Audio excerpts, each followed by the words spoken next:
শুভ দুপুর বন্ধুরা। এই যে দুপুরে খাবার দাবার নিয়ে আবার চলে এলাম। দেখো কি রান্না করেছি। থালায় ভাত বেড়ে নিয়েছি। এই যে তোমাদের দাদাভাইকে ভাত বেড়ে দিয়েছি।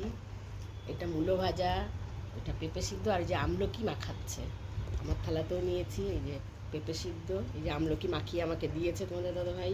আর এই যে মূলো ভাজা। আর কি রান্না করেছি তোমাদেরকে দেখাচ্ছি। আর এই যে গরম গরম ভাত বেড়ে নিয়েছি।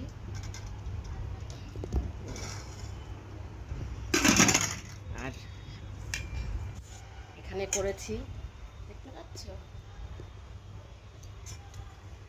ভেন্ডি, বেগুন, আলু, এই যে কচুরগাঁটি দিয়ে একটা নিরামিষ তরকারি করেছি, পেঁয়াজ, তেজপাতা আর রসুন ফোড়ন দিয়ে।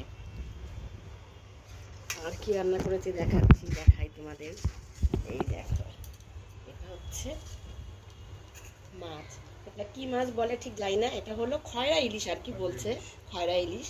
এই দিয়ে আলু দিয়ে হালকা পাতলা ঝোল করেছি, সামান্য একটু জিরে বাটা দিয়ে। তোমাকে দিয়ে দিই তরকারিটা, কোথায় দেবো।